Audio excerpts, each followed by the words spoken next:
영화 리뷰하는 거 뭐 하면 좋을까요? 괜찮은 기독교 영화를 얘기하는 거지. 기독교 영화 아니어도 돼요. 그냥 재밌는 영화. 기독교식으로 리뷰하면 되니까. 뭐든지 다 할 수 있어요. 해석. 저자의 의도를 빼고 이제 해석자의 의도로 가는 거야. 근데 이 삶을 다룬 거라면 뭐든지 기독교적으로 해석할 수 있어요. 좋은 영화도 좋은 영화인데 이게 리뷰 영상 같은 경우 아니면은 영화 보고 토크하는 그런 영상은 영화가 좀 유명해야 사람들이 봐. 예, 사람들이 보거든요. 그런 의미에서 첫 주자로 한 나는 예수님이 싫다는 일단 망했어. 일단 올렸어? 안 올렸잖아. 아니 내용은 굉장히 좋은데 영화를 좀 진짜 좋아하는 애들은 그런 거에 더 매력을 느낄 수도 있어.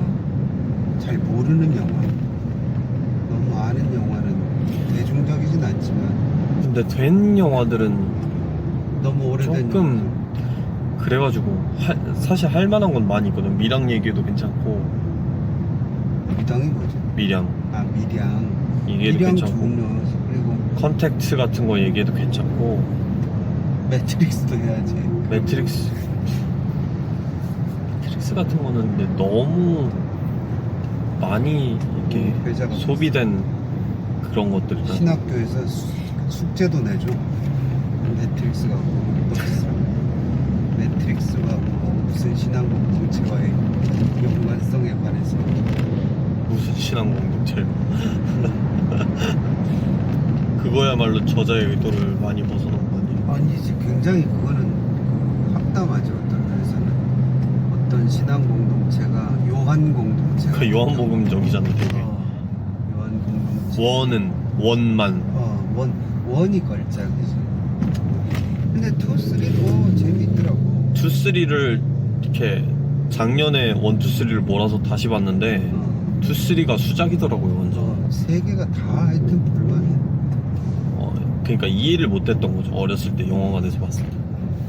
이게 어쨌든 굉장히 심도 깊더라고요. 굉장히 심도 깊고. 마지막 네오가 그 사뜨리까지 갔을 때 계속 반복된 네오였고 버그를 잡는 거잖아, 일종의. 7번째 내용이죠. 그런데 걔는 다르게 행동했다는 거 아니야.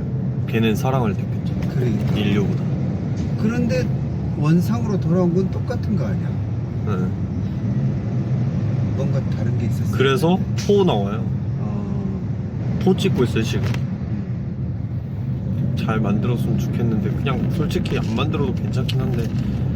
키아누 리브스가 늙어가지고 이제 저기도 나온대, 트리니티도 나온대. 트리니티도 나와요. 근데 만약에 그 사람들이 나온다면은 이제 스토리가 뭐 시간이 뒤집혔거나 아니면은 이전으로 돌아가야지.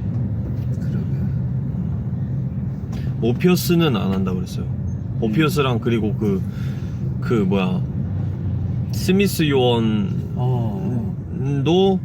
캐스팅 제의를 받아서 하고 싶었는데 딴 영화랑 겹쳐서 못 한다고 그랬어요. 아니 맞아, 매트릭스를 다시 보니까 잘 뽑은 사람 중에 스미스 요원도 참 캐릭터가 잘 어울리더라고 거기에서. 아주 잘 뽑았어. 느낌이 아주 독특한 그 느낌이 잘 맞아. 괜찮죠, 아주. 그 죽었잖아. 그 오라클은 죽어서 딴 사람으로 대체됐잖아. 네. 아주 뭐 그렇게 나이가 안 든 것 같은데 완에 나온 아주 먼. 그런 경우 좀 있죠. 그 해리포터의 덤블도어도 교체됐었고. 여기는 또 영화배우 누가 죽었다 그러던데.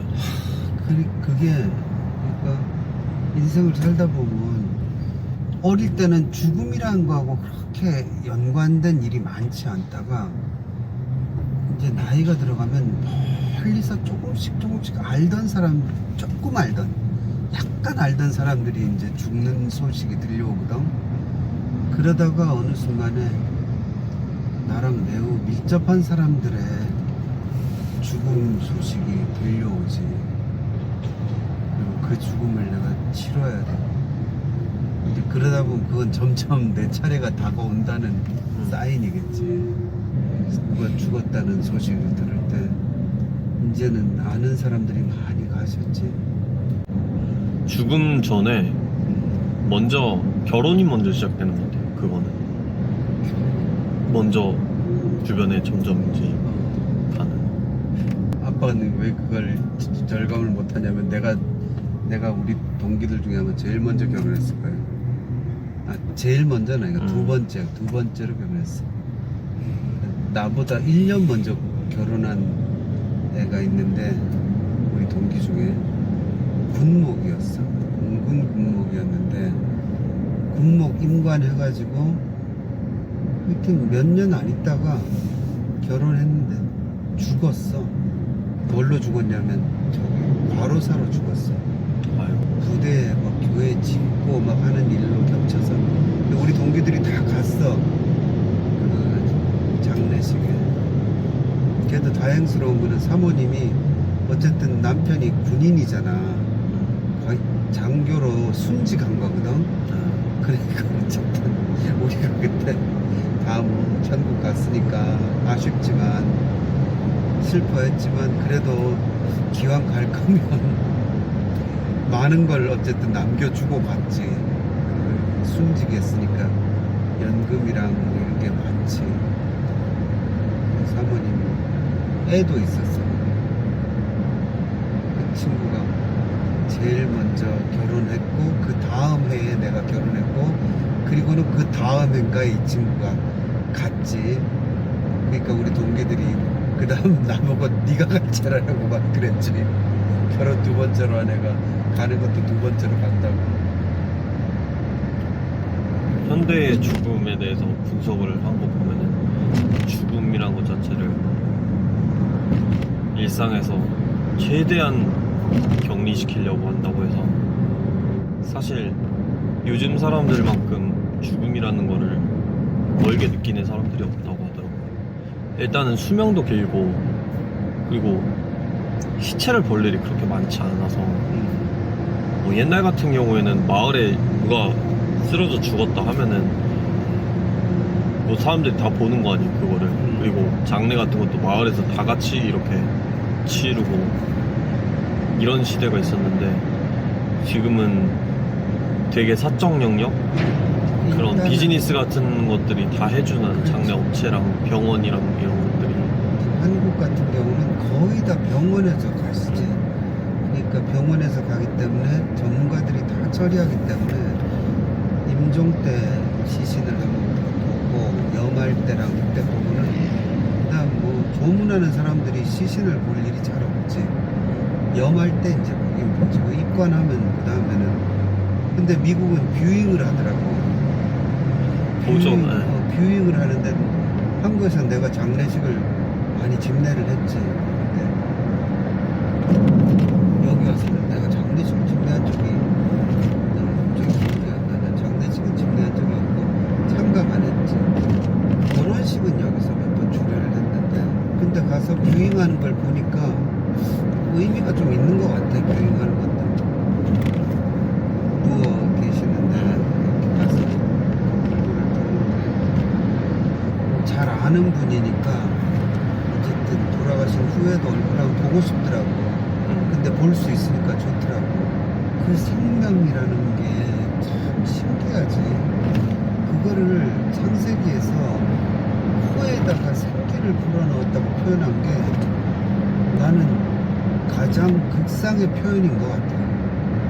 왜냐하면 그 생명이라는 게 있는 상태와 없는 상태가 몸은 똑같은데 그게 완전히 다르잖아. 그러니까 그 생명의 기운이라는 어떤 게 분명히 있는 거잖아. 그 생기가 뭘까? 육신을 어쨌든 살리는 근원에 어떤 힘이 있다는 거 아니야? 생명만큼이나 정신도 진짜 신기한 것 같아요. 정신이랑 계속해서 밝혀보려고 노력은 하고 있는데 어쨌든 생기라는 플러그가 꽂혀 있으니까 정신이 돌아가는 거겠지. 뇌에 대한 그런 이론들 중에 요새는 점점 더 이제 이론론적으로 가고 있거든요. 정신 활동 자체도 그냥 다 뇌에서 이렇게 발생한 걸로 의식도. 그러니까 임사 체험이나 뭐 영혼이 빠져가는 체험 뭐 이런 것도 전부 다 뇌가 하는 거라고. 맨날 천국 갔다 오고 하는 것도 거의 그렇죠. 네. 거의 그렇게 보고 뭐 인사체험 같은 경우에는 몇몇 좀 신비로운 그런 케이스도 있긴 한데 몇 개 있어요. 근데 대부분은 많이 뇌 활동을 보죠. 사도 바울도 셋째 하늘에 갔다 오셨다는데 성경에 기록된 건데 사실이니까 사람이 죽는다는 건 참 참 신기한 일이야. 그렇게 죽음을 보기 위해서 살아간다는 건 어떻게 보면 정말 서글픈 일이야. 인간은 슬픈 존재지. 뭐 기독교 신앙, 뭐 종교 이런 걸 떠나서 정말 사람의 실존 자체만 보면 참 슬픈 존재야. 그 베드로 선생님이 기가 막힌 이야기를 하셨잖아. 이 성경에 보면 있잖아. 복음이 뭐뭐이다 이런 명제 있지. 그게 거의 없다. 복음은 뭐뭐이다 이렇게, 아니면 이거 뭐뭐뭐가 복음이다 이렇게 나오는 명제형 문장이 내가 찾은 바로는 딱 3개 나와. 3개. 근데 그게 로마서 1장에 2번 나오고 베드로 전서에 1번 나오고. 근데 로마서 1장에는 뭐라고 나오냐면 이 복음은, 그리고는 하나님께서 선지자들 명하여 그의 아들에 관한 것 이렇게 말합니다. 복음은 예수, 곧 우리 주 예수 그리스도시니라. 그러니까 복음은 예수님에 관한 것이고, 두 번째는 이 복음은 모든 믿는 이에게 구원을 주시는 하나님의 능력이라. 능력이라지, 능력이 됨이라고. 내가 요번에 느꼈는데 로마서를 보니까 개역 개정판에서 로마서 번역을 제일 못한 것 같아요. 로마서 번역하기가 쉽진 않은데 뭔 문제가 있는 데가 되게 많더라고. 약간 특정 교리 안에서 그런 방향으로 걸 가는 의식하는 것도 많이 있었던 것 같아요. 근데 여하튼 이 복음은 모든 믿는 이, 그러니까 누구든지 믿으면 구원을 받는다는 게 로마서의 가장 핵심 중에 핵심이거든. 유대인이나 헬라인이나. 하긴 거기서 이중 예정을 끄집어낸 사람은 정말 잘못한 거지. 근데 여하튼 두 가지인데 베드로 선생님이 더 기막힌 얘기를 했어. 그게 뭐냐면 모든 육체는 풀과 같고 그 모든 영광은 풀의 꽃과 같은 이사야서 말씀이잖아. 풀은 마르고 꽃은 떨어지되 오직 주의 말씀은 세세토록 있도다. 너희에게 전한 복음이, 이 주어가 나와. 곧 이 말씀이니라. 그게 세 번째야, 내가 발견한. 그러니까 복음이 어디서 시작하냐면 인생 무상에서 시작하는 거야. 보니까 풀은 마르고 꽃은 떨어지되, 여기서. 그리고 재밌는 게 이사야서의 그 말씀이 복음서로 이어지거든. 세례 요한이 이사야의 말씀, 광야에 외치는 자의 소리, 그에게서 시작하잖아. 복음서들이 다 그렇게 연결되잖아, 구약이랑. 근데 그때 광야에 외치는 자의 소리가 있어 가로되 하고 이사야서에 나왔을 때 내가 무엇이라고 외치리까, 그렇게 하니까 하나님이 모든 육체는 풀이요, 그 얘기를 하시는 거야. 그 모든 영광은 풀의 꽃과 같다. 근데 신기하게 그게 중심 말인 것 같은데 이사야의 그 광야에 외치는 자의 소리는 사복음서가 다 얘기를 하는데 그 안에 있는 뭐라고 외치리까 할 때 뭐라고 외치는 내용은 안 써 있어 거기. 그러다가 베드로 선생님이 나중에 베드로 전서에서 그거를 써놓으신 거야. 그러니까 분명히 세례 요한의 메시지 중에 이게 있었다는 거야. 그 당시 초기 기독교의 구약하고 연결점에 모든 육체는 풀이요, 이게 있었다는 게 분명하지. 그런데 희한하게 복음서에는 그게 안 복음서 저자들은 그걸 왜 뺐을까요? 그러니까 그것도 연구해 볼 만한 거야. 그러니까 근데 사실상 나온 거나 마찬가지잖아요. 광야에 외치는 자의 소리다라고 세례요한을 소개한 다음에 그렇지. 그 세례요한이 외치는 내용이 나오니까 결국엔 그리고는 그리스도 무엇이라고 거죠. 외치리까 했을 때 모든 육체는 풀이라는 그 부분 희한하게 의도한 것처럼 쏙 빼놨어, 그지? 이 복음서가 그 우리가 전에 얘기한 대로 상급자 과정이라서 그런가? 그 정도 님이야 띈 사람들이라 그런가? 아니면 죽음을 오히려 십자가를 지고 죽으라는 걸 강조해야 되기 때문에 죽음의 허무함이라는 내용을 뺀 건가? 처음에? 여하튼 하여튼 근데 그걸 베드로 선생님이 밝혀주셔서 너희에게 전한 복음이 곧 이 말씀이니라 이렇게 연결되는 거는 참 그 의미가 깊은 거예요. 주의 말씀은 영원하다. 주의 말씀이 뭘까요? 그 위에 이제 나오긴 하는데 그 생명을 준다는 의미의 주의 말씀을 얘기해. 너희가 거듭난 것은 썩어질 씨로 된 것이 아니니 썩지 아니할 씨로 된 것이니 곧 이게 하나님의 말씀이다. 이렇게. 그때 주의 말씀은 영생의 씨앗을 얘기하는 거지. 그 어떤 면에서 우리 식으로 표현하면 불로초가 되는 거지. 주의 말씀이. 근데 왜 불로초가 필요하냐? 모든 육체가 풀과 같은 존재이기 때문이다. 이 인생과 육체의 허무함에서 시작을 하는 거지. 그래서 어떤 면에서는 복음은 이제 발전하면 대승적이고 불교 용어지만 공동체적이겠지만 시작은 지극히 개인적이지. 복음은 개인적인 데서 자기 존재의 미저러블한 그 상태를 느끼는 데서 복음이 이제 받아들여지고 들려지고 필요함을 느끼고 거기에 굴복하게 되고 믿게 되는 그런 과정이 그게 시초지. 그게 필수적인 것 같아. 몰라 나도 처음엔 예수님 그렇게 믿었던 것 같아. 비가 온다. 오빠가 그 강의하던 신학교가 여기 어디야?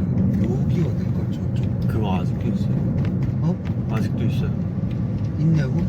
뭐 있지. 어느 교단에 소속된 신학교니까 어느 자기들이 만든 총회에 소속된 신학교인데 너무 열악해. 내가 옛날에 우리 서울신대 다닐 때도 자꾸 학교를 키우려고 하고 그래서 결국은 뭐 별의별 학교가 다 생겼잖아. 유니버시티가 되고 옛날엔 세미나리였잖아. 근데 불만이었어 그게. 교단은 오히려 자꾸 줄어드는데 교인 수는 어느 교단이든지 다 교인 수는 감소하는데 목사만 자꾸 많이 만들고 학교만 자꾸 키우면 뭐하냐고. 그 모든 게 연결된 하나의 음모라 그러면 뭐 그렇고 좀 그런 거였나? 누가 그 음모라는 거야? 교단의 교세를 키우기 위한 교단과 신학교와 부흥회. 오늘 불 받은 사람은 일어나라. 그렇지. 그런 게 있겠지. 목사 거기서 보내는 거잖아요, 사실상. 그 수련회가 보내는 거잖아요, 사람을. 그런 사람도 많이 있지. 거길로. 그렇지. 그 요즘 학부생들. 젊은이들은 특히 네. 이제 부흥회라기보다 찬양 집회라 그런가? 그런 뜨거움에서 서원을 하고 오는 그리고 그렇게 오는 게 틀린 건 아닌데 맞는데 이제 그 서원을 목사 선교사로 서원할 사람이라고 지칭했으면 안 되죠, 사실은. 그렇지. 하나님을 위해 네. 평생을 바칠 사람이라고 해. 무슨 직업을 하든 그렇지. 하나님 위해서 목숨을 버릴 사람, 그게 의로 헌신했어야 되는데 보통은 목사 선교사로 이렇게 지칭해서 가니까 그러면은 사실 애들의 경우에는 내가 하나님에게 인생을 바치려면 이 길밖에 없구나라고 그러니까. 생각하게 되잖아. 그 그릇된 가르침이야 네. 그것도. 그러니까 그게 없잖아요. 초이스가 없으니까 가는 경우도 많은 거죠. 그러니까 부페를 쫙 네. 차려줘야 되는데 이거는 그러니까 일품 요리 하나로만 신학이 이렇게 뭔지 아니면 신학교가 뭔지 그리고 목사가 된다는 게 뭔지를 솔직히 그렇게까지 고등학생이 무슨 고민을 하고 뭐 요새는 근데 신대원으로 많이 가기는 하지만 신대원으로 가면 좀 더 그래도 고민하고 오지 않을까 싶긴 한데 그래도 잘 아이디어가 없는 상태에서 그냥 그런 소명으로만 가잖아요. 그러니까 그 소명을 처음에 만든 곳까지 다 해가지고 좋은 눈으로 보면은 좋은 이렇게 시스템이고 성장에 나쁜 눈으로 보면 음모죠. 다 한 통속인 거지 전부. 그러니까 그 너무 목사가 많아. 내가 목사지만 너무 목사가 많아. 사역지가 없는 목사가 이렇게 많다라는 거는 기형적인 거잖아요. 응. 누가 봐도 그렇지. 신앙의 눈으로 본 게 아니라 그냥 봐도. 그래서 빠져주는 사람도 있잖아. 맞아. 하고 있잖아요 유튜브에서. 응. 유튜브 목회. 그거야. 내가 평생에 내 책 쓰는 걸 멈춘 적이 없고 뭔가를 하는 걸 멈춘 적은 없으니까 계속 뭔가를 하게 만드시는데 그럼에도 불구하고 옛날에는 쉽게 말해 시골 같은 데는 한 목사님이 산 하나씩 넘어서 일주일날 3교회 맡고 그런 적도 있었어. 그때는 진짜로 목사님들이 힘들 때였죠. 오히려 그때는 목사가 너무 없으니까 진짜로 산 넘고 물 건너서 복음을 전하던 주일 예배 인도하고 그러는 시기가 있었지. 근데 지금은 요만큼이라도 튀어가 나면 다 가려고 난리가 나니까 지금 한 교인 100명쯤 되는 교회가 비잖아? 그럼 한 100장은 들어온다 이력서가.